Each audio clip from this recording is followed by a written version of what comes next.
काय झालंय? अन्याय झालाय. काय मिळलं? 4 वाजल्यापासून लोक उभे आहेत. 12 वाजल्यापासून उभे आहेत. काय करतात ते लोक? काय करतात ते लोक? गाड्या सोडत नाही, काही सोडत नाही. 4 लोक उपाशी जागेत बसले. किती? थांबा थांबा थांबा 2 मिनिटं थांबा. थांबा 2 मिनिटं. किती वाजल्यापासून उभे आहेत तुम्ही? 2 वाजल्यापासून उभे आहे. 2 वाजल्यापासून सीएनजीच्या गाड्या का ठेवल्यात आम्हाला डिझेलच्या ठेवल्या होत्या ना. एकाने बोला थांबा. आम्ही गाड्या डिझेलच्या ठेवायला पाहिजे होत्या. आज इथं 5 तास झाली लोक उभी आहेत. भिवंडीला कधी पोहोचतील? 2 वाजल्यापासून उभे आहे. 35 वर्ष वारी करतो. आता परत अशी परिस्थिती कधी झाली नव्हती.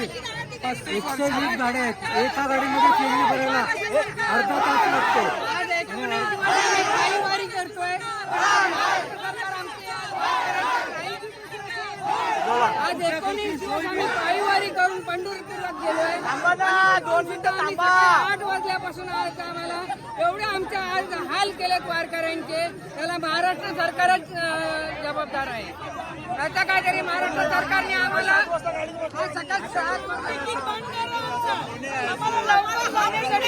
गरज नाही. बाई आम्ही 10 किलोमीटर पडवेरवरून आम्हाला 40 किलोमीटर जायचं आहे. पडवेरवरून आम्ही जायचं कसं? एकट्या बाईने जायचं कसं आम्ही? थांबा रा. थांबा. बाथरूमला गेला तर नळ बंद करून ठेवलेत. 5-5 रुपये घेतात तर नळ बंद केलेत. सकाळपासून इथं बसलो आम्ही. काय नियोजन आहे? याचं नियोजन आहे का? महाराष्ट्र सरकारने केलं का? वारकऱ्यांची फसवणूक केली.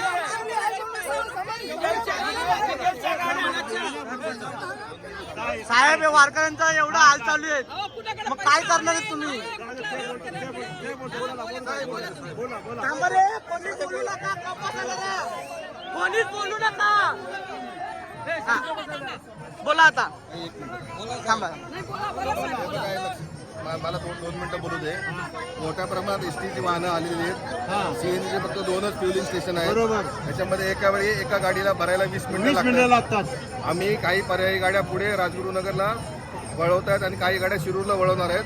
त्यामुळे प्रवाशांनी काळजी करू नका. ते सुखरूप पोहोचतील. 2 मिनिटं थांबा. तुम्ही असं बोलतात हे बाथरूम वाले नल वगैरे बंद करून ठेवतात. लोकांनी जायचं कुठं मग? खुल्ल्यात जायचं का?